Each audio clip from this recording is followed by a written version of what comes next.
Доброго дня! Меня зовут Ермаков Сергей.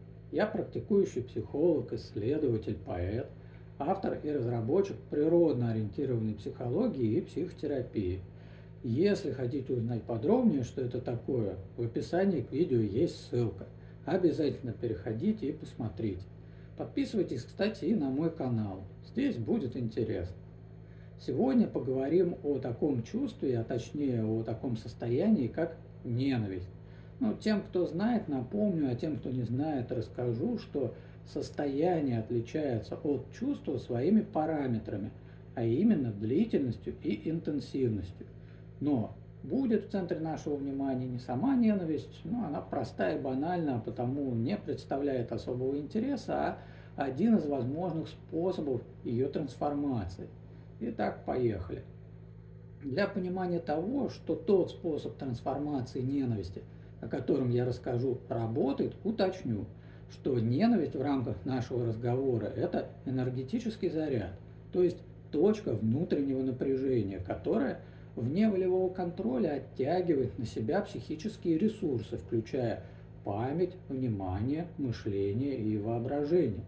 Поскольку психика, как и все в теле человека, и как само тело, частью которого является психика, работает на основе электричества, то есть энергии, то я и делаю вывод, что ненависть – это энергетический заряд.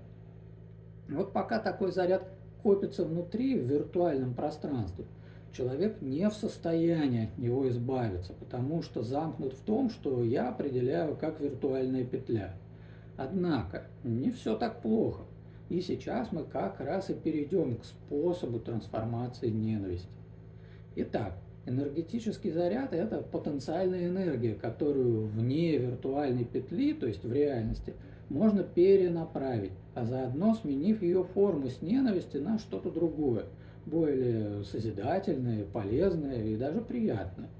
Вот и без всяких шуток, иронии или сарказма я предлагаю секс или хотя бы оргазма в качестве механизма трансформации энергетического заряда ненависти и снятия точки внутреннего напряжения. А раз уж сделал уточнение, нужно его пояснить. Секс предполагает наличие партнера, тогда как оргазмы можно получать самостоятельно. Идеальным форматом, разумеется, является секс. Почему же я выделяю именно секс, а не, например, тренировки, плавание, еду, творчество или там танцы? Вот дело в том, что секс – это гораздо больше и значимее для организма как системы, чем все вот эти иные варианты. Секс, как и ненависть, является форматом слияния с другим человеком. Вот только ненависть – это виртуальное, то есть выдуманное слияние, несет разрушительное воздействие, тогда как секс – это позитивное слияние и несет созидательное воздействие, которое позволяет восстанавливаться. Другие формы активного расходования энергии, безусловно, полезны сами по себе, но в плане трансформации именно ненависти они неэффективны, поскольку в них отсутствует компонент вот этого самого реального слияния. В завершение отмечу, что ненависть сама по себе вполне нормальное состояние и реакция на какие-либо события, чье-либо поведение. Ненависти не нужно стыдиться или избегать, делая вид, что ее нет, или с вами что-то не так, раз вы ее чувствуете. Однако, когда и если она становится проблемой, то есть ее интенсивность и длительность мешают более полноценно жить, имеет смысл принять меры.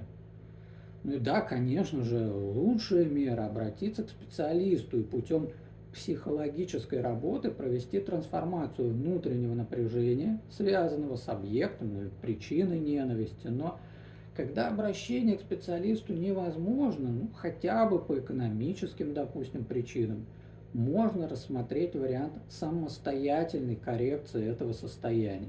И таким инструментом, безопасным и эффективным, является секс и оргазмы.